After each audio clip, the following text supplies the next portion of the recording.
നമസ്കാരം. ശ്രീകൃഷ്ണ കഥാമൃതം ഭാഗം 700. ഓം ഗം ഗണപതയേ നമഃ. ഓം സം സരസ്വതേ സ്വാഹ. ഓം ശ്രീ ഗുരുഭ്യോ നമഃ. ഓം ശ്രീ രംഗനാഥ ശർമ്മണേ നമഃ. നാരായണ നാരായണ നാരായണ നാരായണ നാരായണ നാരായണ നാരായണ. ഓം ശ്രീകൃഷ്ണാർപ്പണമസ്തു. ഓം ശ്രീകൃഷ്ണായ പരബ്രഹ്മണേ നമഃ. ഓം ശ്രീകൃഷ്ണായ പരമാത്മനേ നമഃ. ഹരേ രാമ രാമ രാമ ഹരേ ഹരേ, ഹരേ കൃഷ്ണ കൃഷ്ണ കൃഷ്ണ ഹരേ ഹരേ. ഓം ശ്രീ രുക്മിണി സത്യഭാമ സമേത ശ്രീ ഗോപാലകൃഷ്ണസ്വാമിനേ നമഃ. ശ്രീകൃഷ്ണ കഥാമൃതം ഭാഗം 700. ഇന്ന്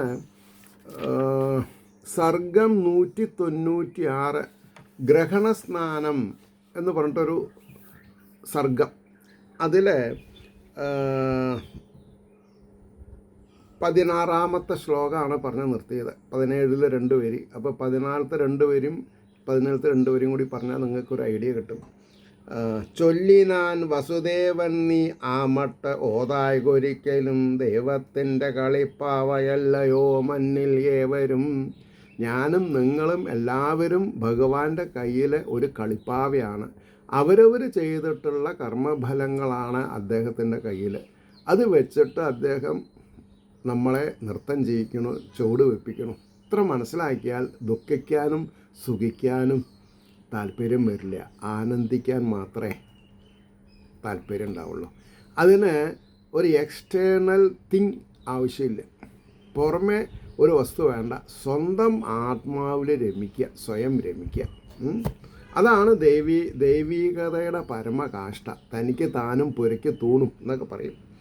ഇനി ഞങ്ങളും കംസനെ പേടിച്ചെത്രയോ മാഴുകയില്ലയോ. ഒരു പരിതാപമാണ്. കാരണം ഈ ഗ്രഹണ സമയത്ത് എല്ലാവരും ഭാരതത്തിൻ്റെ പല ഭാഗത്തിൽ നിന്നും വന്നിട്ടുള്ള ആൾക്കാർ ഏറെക്കുറെ നമ്മുടെ ഈ 12 വർഷം കൂടുമ്പോഴത്തെ കുംഭമേള അതേമാതിരി വലിയൊരു ഈവൻ്റാണ് നടന്നത്. അപ്പോൾ അതിന് സമയാസമയത്ത് കുളിക്കുക, പ്രാർത്ഥിക്കുക, ദാനധർമ്മങ്ങൾ ചെയ്യുക, ഇതൊക്കെയാണ് സൂര്യഗ്രഹണ സമയത്ത് ചെയ്യേണ്ടത്. അപ്പോഴാണ് പറഞ്ഞത്, എന്തുകൊണ്ടാണ് നിങ്ങളെന്നും കാണാത്തത് എന്നൊക്കെ ചോദിക്കുമ്പോൾ പറയാണ്, ഞങ്ങളും കംസനെ പേടിച്ച് കഴിയായിരുന്നു, അതുകൊണ്ട് പുറത്തേക്ക് വരാൻ പറ്റിയില്ല, എല്ലാവരേനും കൂട്ടിപ്പിടിക്കാൻ പറ്റിയില്ല എന്നൊക്കെ പരിതവം പറഞ്ഞു. കേട്ടിട്ടുണ്ടാകും അനുജത്തെയും സംഭവമൊക്കെയും. അതായത് കുന്തി ദേവി വസുദേവരോട് പറഞ്ഞു, ഓ ഏട്ടനിപ്പോൾ എന്നെയൊന്നും കാര്യമില്ലല്ലോ എന്നിങ്ങനെ വെറുതെ ഒന്ന് നോണ്ടിക്കൊടുത്തു. അതിനാണ് പറഞ്ഞത്, കേട്ടിട്ടുണ്ടാകും അനുജത്തെയും സംഭവമൊക്കെയും ഭഗവത് കൃപയാൽ ഈ മട്ട് ആർന്നത് ഈയിടെ മാത്രമാം. ഇപ്പോൾ കുറച്ച് കാലമായിട്ടുള്ളൂ കുറച്ച് സ്വൈരജീവിതം തുടങ്ങിയിട്ട്. അതുവരെ സംഘർഷഭരിതമായിട്ടുള്ള സ്ഥിതികളായിരുന്നു എന്ന് പറഞ്ഞു. എന്നിട്ട് പറഞ്ഞു, യദുക്കളാൽ പൂജിതരായി ഏറെ മോദിച്ചു സർവരും. യദുക്കളാൽ പൂജിതരായി ഏറെ മോദിച്ചു സർവരും. ഭീഷ്മർ, ദ്രോണർ, കൃപൻ, പാർത്ഥൻ, വിതുരർ, കുന്തി, സൃഞ്ജയൻ, അതായത് സഞ്ജയൻ അർത്ഥം, സൃഞ്ജയൻ, മൈഥിലൻ, ദ്രുപദൻ, മദ്രാദിവൻ, ഭീഷ്മകൻ ഈ വിധം തീർത്ഥസ്നാനത്തിനവിടം വന്നുള്ളോർ മിക്ക പേർകളും. അവിടെ ഭീഷ്മ പിതാമഹൻ വന്നിട്ടുണ്ട്, ദ്രോണാചാര്യര്, കൃപാചാര്യര്, അർജുനൻ, വിതുരര്, കുന്തി, സഞ്ജയൻ ആരാ? ധൃതരാഷ്ട്രരുടെ മന്ത്രി. മൈഥിലൻ, ധ്രുപദൻ, മദ്രാദിവൻ, ഭീഷ്മകൻ ഈ വിധം തീർത്ഥസ്നാനത്തിനവിടം വന്നുള്ളോർ മിക്ക പേർകളും. പാഞ്ചാലി മുമ്പാം പെൺതയ്യൽമാരും കാർമുകിൽ വർണ്ണനെ വൈദർഭി മുമ്പായവരോടൊപ്പം മേവും മുകുന്ദനെ. അങ്ങനെ പാഞ്ചാലി ഉണ്ട്. പാഞ്ചാലി കൃഷ്ണനെ കണ്ടു, കൃഷ്ണൻ്റെ പരിവാരങ്ങളെ കണ്ടു, പട്ടമഹിഷിമാരെ കണ്ടു. ചെന്നു കണ്ടു ഉള്ളിലാനന്ദം കൊണ്ടു വാഴ്ത്തി, യദുക്കളെ നിങ്ങൾ തൻ ജന്മമേ ധന്യം മരയിൽ തന്നെ എപ്പോഴും. അതായത് ചെന്നു കണ്ടു ഉള്ളിൽ ആനന്ദം കൊണ്ടു വാഴ്ത്തി യദുക്കളെ. യദുക്കളേനെ എന്തിനാ വാഴ്ത്തിയത്? നിങ്ങൾ തൻ ജന്മമേ ധന്യം. നിങ്ങളുടെ ജന്മമാണ് ധന്യം. കാരണം അരികിൽ തന്നെ എപ്പോഴും കാണാൻ കൺകൊണ്ടുതാൻ യോഗിധ്യേയനാം അംബുജാക്ഷനെ. ശ്രീകൃഷ്ണനെ എന്നല്ല പറഞ്ഞത്.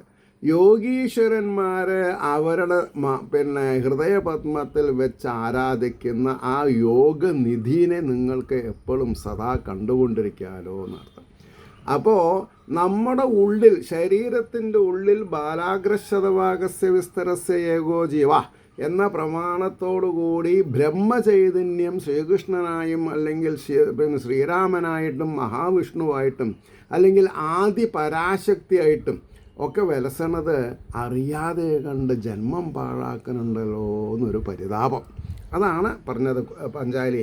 രണ്ടും വിശുദ്ധി നൽകുന്ന ലോകത്തിനേതു കാലവും.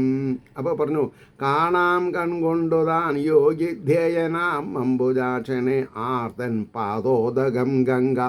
അപ്പോൾ ഈ വിഷ്ണുവിൻ്റെ പാദപ്രക്ഷാളനം ചെയ്ത തീർത്ഥജലാണ് ഗംഗയായിട്ടുള്ളത്. അപ്പോൾ ഭഗവാൻ കൃഷ്ണനും അതുതന്നെയാണ് അല്ലേ.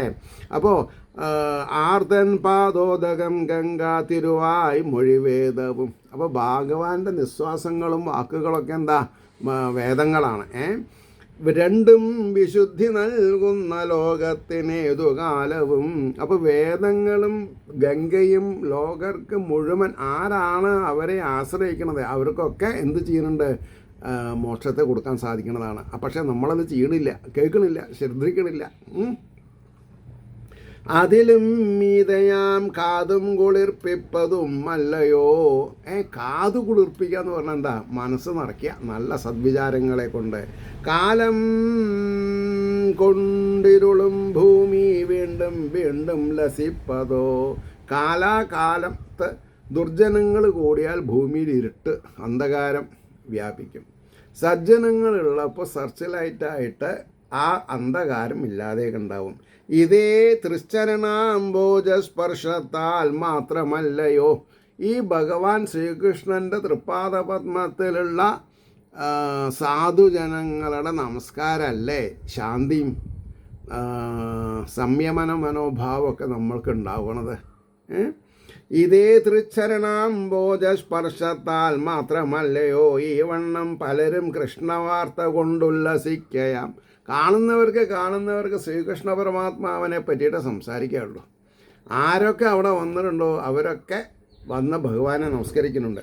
പേരേന്തിടും ഗോകുലത്തെങ്കിൽ നിന്നെന്താരും വന്നിടായവതെന്നംബുജാക്ഷൻ കൂറോടും തൻ മുമ്പിൽ വന്നെത്തും ചേരും 100ഓളം പേരോട് ചോദിച്ചു മന്ദം മെല്ലെ ചോദിച്ചു. എന്താ പറഞ്ഞത്? പേരേന്തിടും ഗോകുലത്തിങ്കൽ നിന്നാരും ആരും വന്നിടായവതെന്ന്. ഗോകുലത്തിൽ നിന്നാരും കാണാനില്ലല്ലോ. എൻ്റെ യശോദമ്മേനെയും അല്ലെങ്കിൽ നന്ദഗോപുരേനെയും എൻ്റെ സഖാക്കളെയും ഗോപസ്ത്രീകളെയൊന്നും കാണണില്ലല്ലോ. പേരേന്തിടും ഗോകുലത്തിങ്കൽ നിന്ന് ആരും വന്നിടായവതെന്ന് അംബുജാക്ഷൻ കൂറോടും തൻ മുമ്പിൽ വന്നൊത്തുചേരും 100ഓളം പേരോട് ചോദിച്ചു മന്ദം. അപ്പോൾ ഭഗവാൻ ഒന്ന് എന്താ പറയുക അന്വേഷിച്ചു. അപ്പോൾ 27ാമത്തെ ശ്ലോകം കൊണ്ട് അത് അവിടെ കഴിയാണ്.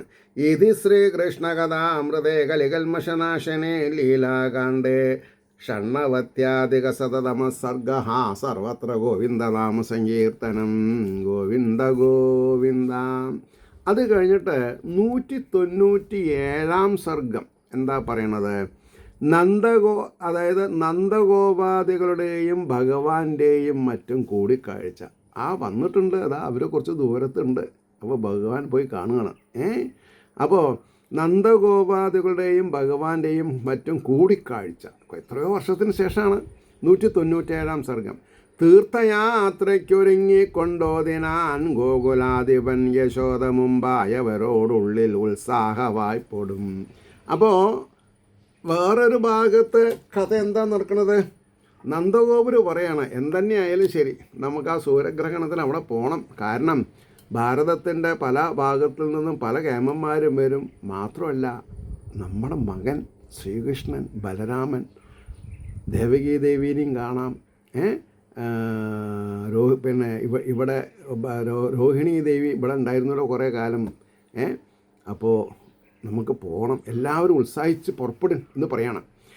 തീർത്ഥയാത്രയ്ക്കൊരുങ്ങിക്കൊണ്ടോതിനാൻ ഗോകുലാധിപൻ യശോദ ഉള്ളിൽ ഉത്സാഹവായ്പോടും പല മഹാത്മാക്കളെയും കണ്ടു വന്നിച്ചു പോന്നിടാം. എന്തിനാ തീർത്ഥസ്ഥാനത്തിന് പോണത്?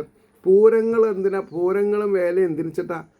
സാധാരണക്കാരെ കൂട്ടമായിട്ട് അവിടെ പോയിട്ട് പ്രായത്തിൽ മുതിർന്നവരും ദേശസ്നേഹികളായിട്ടുള്ള മഹാന്മാരെ, അത് തന്ത്രിമുഖനാവാം, പൂജാരിയാവാം, മനസ്സിലായില്ലേ, അല്ലെങ്കിൽ മുമ്പത്തെ പൂജാരിമാരാവാം, അവരേനൊക്കെ കാണാം, അവരേനൊക്കെ പാദനമസ്കാരം ചെയ്യുക, ആശിസ്സുകൾ വാങ്ങുക, അനുഗ്രഹങ്ങൾ വാങ്ങുക. ഇതിൻ്റെയൊക്കെ ഒരു ഉത്തരവാദിത്തമുണ്ട്. അല്ലാണ്ട് അന്ന് സാട്ടുപൂട്ട് തഞ്ചാവൂർ അടിച്ചു പൊളിക്കലല്ല. അപ്പോൾ ഗോപീജനം ചൊല്ലിയുടൻ കണ്ണീർ പൂണ്ടു യശോദയും. ആ വർത്തമാനം ഭഗവാനെ കാണാൻ സാധ്യതയുണ്ട് എന്ന് പറഞ്ഞപ്പോഴേക്കും ഗോപീജനം ചൊല്ലിയുടൻ കണ്ണീർ പൂണ്ടു യശോദയും. തുരുതുരാന്ന് ആനന്ദാശ്രുക്കളെ, ഞങ്ങൾക്കെന്ത് ഉത്സവം മന്നിൽ ഇനിയോർക്കിൽ മഹാമതേ. സ്വന്തം ഭർത്താവായിരിക്കുന്ന ഗോകുലാധിപനായിരിക്കുന്ന നന്ദഗോപുരോട് പറയാൻ, ഇനി നമ്മൾക്ക് എന്ത് ഉത്സവം? നമ്മുടെ കുഞ്ഞുങ്ങൾ നമ്മളെ വിട്ട് പോയില്ലേ? വയസ്സെത്രയായി ഇപ്പം നമുക്ക്? എന്താ വന്ന് കാണാത്തത്? ആലോചിച്ച് നോക്കൂ. ഞങ്ങൾക്കെന്ത് ഉത്സവം മന്നിൽ ഇനിയോർക്കിൽ മഹാമതേ. ഞങ്ങൾ അനുഭവിക്കേണ്ടതൊക്കെ അനുഭവിച്ച് മോക്ഷം ഞങ്ങൾക്ക് കിട്ടും, ഭഗവാൻ ഗ്യാരണ്ടിയാണ് അല്ലേ? കാർവർണ്ണൻ വാണകാലത്തു 10-12 ഉത്സവം, 10-12 വത്സരം എന്നും മഹോത്സവം. നമ്മൾക്ക് അതൊന്നാകെ കഴിഞ്ഞുപോയി. 10-12 വർഷം ഇവിടെ പിന്നെ എന്താണെന്നാ പറയുക, ബലരാമനും അതിൻ്റെ ഒപ്പം കുറച്ച് കഴിഞ്ഞപ്പോൾ ശ്രീകൃഷ്ണനും വന്ന് ഇവിടെ തിമിർത്തിട്ടുണ്ട്.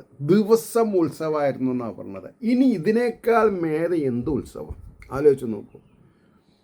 വളരെ ഹൃദയസ്പർശിയായിട്ടാണ് ചോദിക്കുന്നത്. കാർവർണ്ണൻ വാണകാലത്തു 10-12 വത്സരം എന്നും മഹോത്സവം. നമ്മൾക്കതൊന്നാകെ കഴിഞ്ഞുപോയി. ഒന്നാകെ പെട്ടെന്ന് എല്ലാം കഴിഞ്ഞു. കൃഷ്ണനെ കണ്ട കൊണ്ടെന്തിനി മറ്റൊന്നു കാണുവാൻ. ഇതാണ് ഭക്തി, ഇതാണ് ഭക്തി, ഇതാണ് ഭക്തി. കൃഷ്ണനെ കണ്ട കൊണ്ടെന്തിനി മറ്റൊന്നു കാണുവാൻ, കൺകളും മെല്ലെ ഒപ്പിക്കൊണ്ടോതിനാൽ ഗോകുലാധിപൻ. അപ്പോൾ ഗോകുലാധിപനും സംഗതി അറിയാം. കണ്ണീരൊപ്പിക്കൊണ്ട് ചോദിച്ചു, എന്താപ്പം ചെയ്യുക? നാടോടുമ്പോൾ നടുകയോടുക, പോവുക, ഭഗവാനെ കണ്ടു വിചാരിച്ചാൽ അത് ലാഭം. ഞാൻ പോവതായതോർത്താണ് നമ്മൾ തൻ കൃഷ്ണനും വരും. അതാണ് ഞാൻ പോവതായതോർത്താണ്. ഞാൻ പോണു. കാരണം എന്താ വെച്ചിട്ടുണ്ടോ? നമ്മൾ തൻ കൃഷ്ണനും വരും. നമ്മുടെ മകൻ, വളർത്തുമകൻ എന്നൊന്നും പറഞ്ഞില്ല, നമ്മുടെ മകൻ അവിടെ വരും, നമ്മളെ കാണും. തിരക്കുള്ള മഹാപ്രഭുവാണ്. ലോകരുടെ കാര്യമൊക്കെ ശ്രദ്ധിക്കണം. അപ്പോൾ ഇവിടെ വരാൻ സമയം ഉണ്ടാവില്ല. നമുക്ക് അങ്ങോട്ട് പോവാം. കാണാതെ കണ്ടിരിക്കില്ല, തെക്കിലും തിരക്കിലും കാണാതെ കണ്ടിരിക്കില്ല. ചമഞ്ഞിറങ്ങി ഉൾപ്പൂവിൽ ഉത്സാഹം പൂണ്ടു സർവരും. ചമഞ്ഞൊരുങ്ങി, ഉത്സവത്തിനല്ല, ഭഗവാനെ കാണണം. ഭഗവാനെ കാണുമ്പോൾ ചമഞ്ഞിറങ്ങി ഉൾപ്പൂവിൽ ഉത്സാഹം പൂണ്ടു സർവരും. ഉണ്ണിത്തന്നരികിൽ തന്നെ വാഴുവാനുള്ളിലോർപ്പവൻ. കുറച്ച് ദിവസം ഈ പേരിലെങ്കിലും ഭഗവാന്റെ കൂടെ താമസിക്കാലോ നമുക്ക്. ആലോചിച്ച് നോക്കൂ, എവിടെ കിട്ടും ഈ ഒരു സൗകുമാര്യം? ഈ കഥ കേൾക്കുന്നവർ ഏത് പ്രായക്കാരാണെങ്കിലും ശരി. യശോദമ്മയ്ക്ക് ഇപ്പോൾ ഇവിടെ ഒരു 100 വയസ്സായിട്ടുണ്ടാവും. ആ 100 വയസ്സായിട്ടുള്ള അമ്മയും അച്ഛനാണ് പറഞ്ഞത്, നമ്മുടെ മകൻ ഒരു 10-35 വയസ്സ് ഉള്ളപ്പോൾ, അല്ലേ, അങ്ങനെയാണല്ലോ പറയുക. കാരണം 10-11 വയസ്സായിട്ടാണല്ലോ പോകുന്നത് മധുരയിലേക്ക്. അതുവരെ ഇവരല്ലേ വളർത്തിയിട്ടുള്ളത്. അപ്പോൾ നമ്മുടെ മകൻ ആരാ? ഗോകുലത്തിൻ്റെ മാത്രമല്ല, ത്രിലോകങ്ങൾക്കും പ്രഭുവാണ്. അതുകൊണ്ട് ഉണ്ണി തന്നരികിൽ ശ്രീകൃഷ്ണൻ എന്നല്ല ഉണ്ണി, അവൻ നമുക്ക് ഉണ്ണിയാണെന്നാണ്. അവൻ എത്ര കേമനായിക്കോട്ടെ, ഇപ്പോൾ 105 വയസ്സുള്ള അമ്മയ്ക്ക് അല്ലെങ്കിൽ അച്ഛന് ഒരു 80 വയസ്സായിട്ടുള്ള മകൻ ഉണ്ണിയാണ്. അതാണ് നമ്മൾ മനസ്സിലാക്കേണ്ടത്.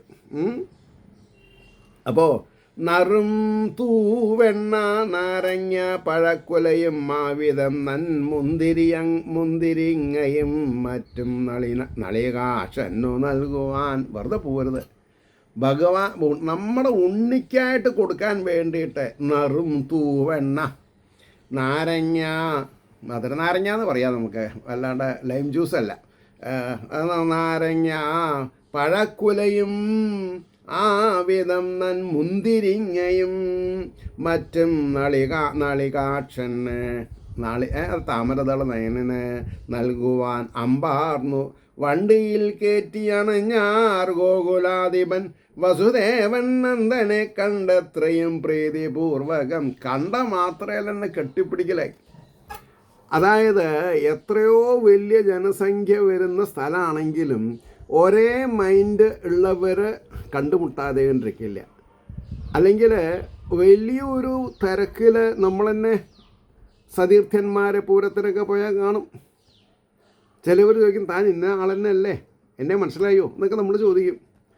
പക്ഷെ ഇവിടെ പരസ്പരം എന്നും എപ്പോഴും മനസ്സിൽ വിചാരിച്ചു കൊണ്ടിരിക്കുന്ന ആൾക്കാരാണ് വസുദേവരും നന്ദഗോപരും. അപ്പോൾ അവരവിടെ ഇറങ്ങി അപ്പോൾ തന്നെ നന്ദഗോപരെ കണ്ടു. പുണർന്നാൻ കൃഷ്ണനെ കാത്തുപോന്നതും മറ്റും ഓർപ്പവൻ. അപ്പോൾ വസുദേവൻ നന്ദനെ കണ്ടത്രയും പ്രീതിപൂർവകം സന്തോഷമായി. പുണർന്നാൻ കൃഷ്ണനെ കാത്തുപോന്നതും മറ്റും ഓർപ്പവൻ യശോദയും നന്ദനും തൻ പൈതങ്ങളെ അലിഞ്ഞുടൻ. ആനന്ദബാഷ്പാകുലരായി പുളകാഞ്ചിതഗാത്രരായി പ്രേമഗൽഗതഖണ്ഡന്മാരായും മാമട്ടിൽ ഏവരും. ആർക്കൊന്നും പറയാൻ പറ്റുന്നില്ല. ഗദ്ഗതം ചങ്കിൽ വന്നിട്ട് ശബ്ദം നിൽക്കുകയാണ്. എന്താ വിളിക്കേണ്ടത്? മഹാപ്രഭുവെന്നോ, ഉണ്ണീന്നോ, ത്രിലോകനാഥാന്നോ, ഗോവിന്ദ, കേശവ, എന്താ വിളിക്കേണ്ടത് അറിയണില്ല. പോരെങ്കിൽ 16,008 ആളുടെ ഭർത്താവാണ്, ഉത്തരവാദിത്വമുള്ള ആളാണല്ലേ. ആനന്ദബാഷ്പാകുലരായി പുളകാഞ്ചിതഗാത്രരായി പ്രേമഗൽഗതകണ്ഠന്മാരായും ആ മട്ടിലേവരും ആർക്കാർക്കും ഒന്നും അന്യോന്യം മിണ്ടാൻ വയ്യാതിരിക്കവേ. ആർക്കാർക്കും ഒന്നും അന്യോന്യം മിണ്ടാൻ വയ്യാതിരിക്കവേ കൃഷ്ണനും രാമനും നന്ദയശോദാചരണങ്ങളിൽ.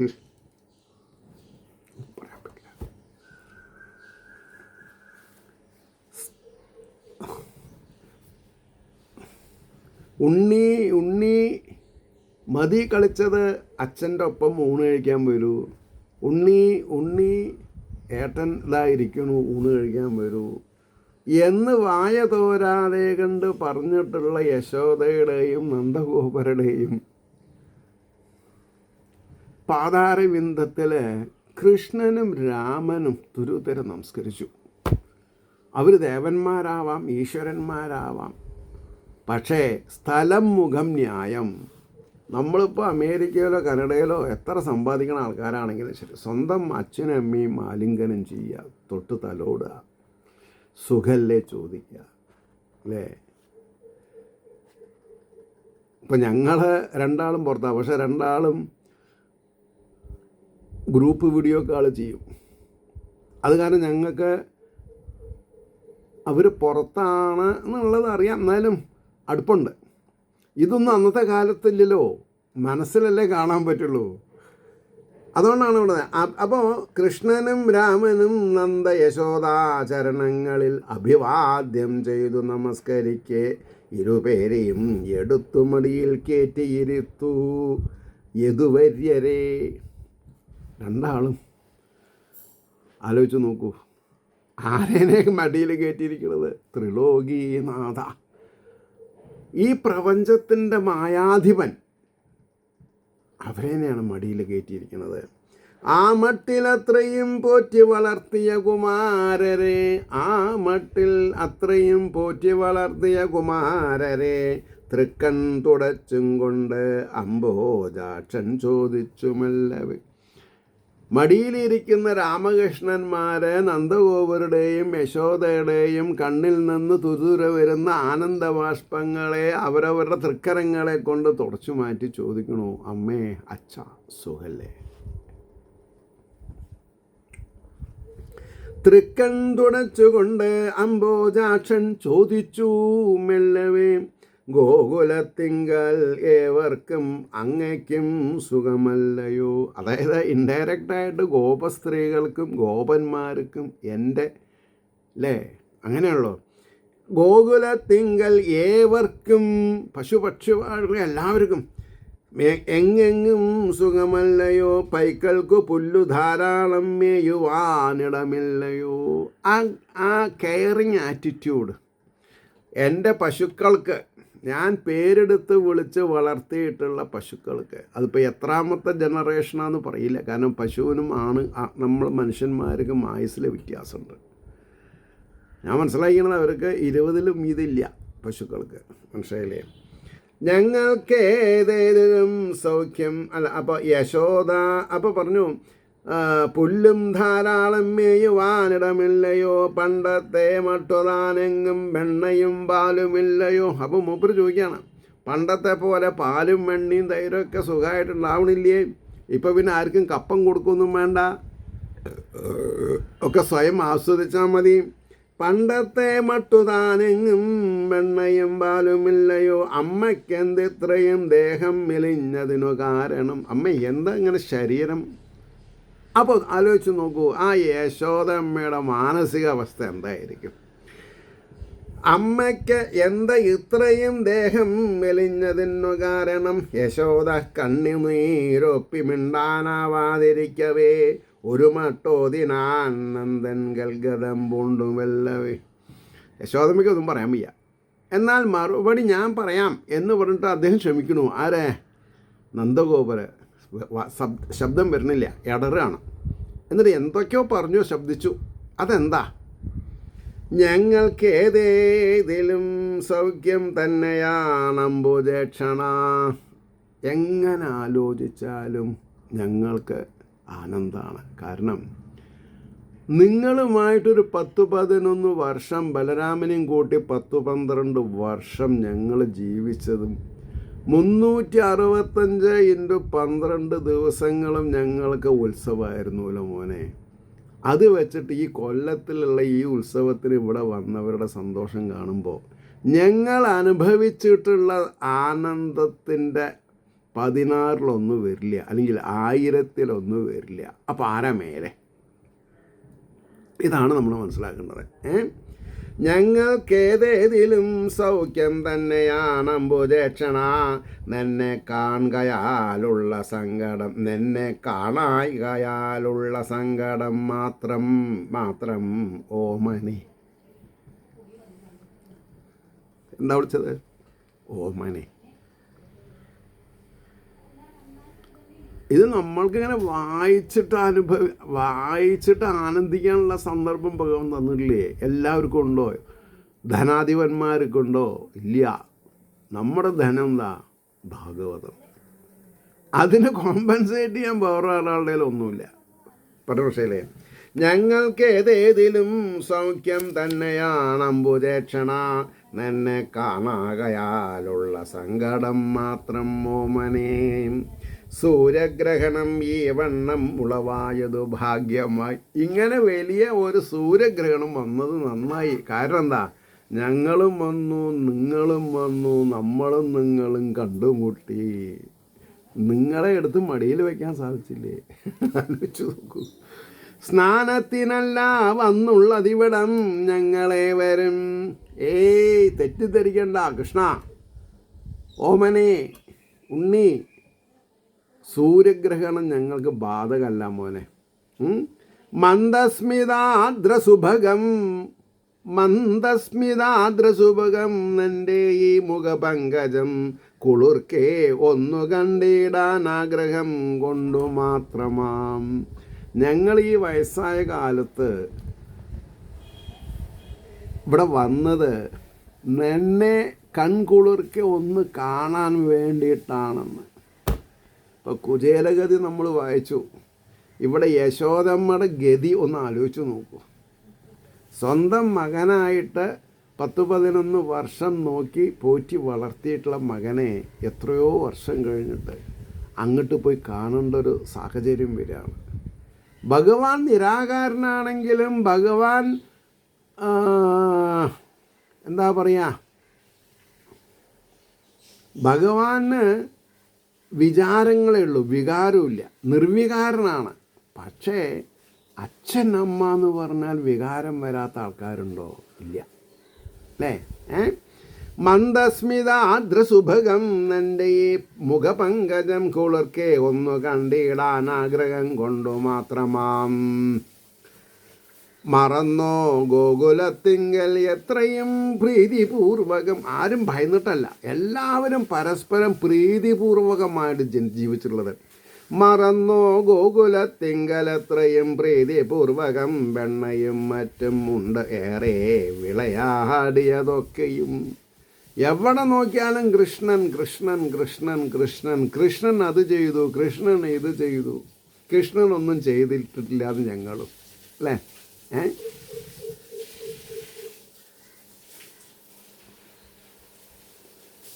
ഇതാണ് നമ്മൾ മനസ്സിലാക്കേണ്ടത്.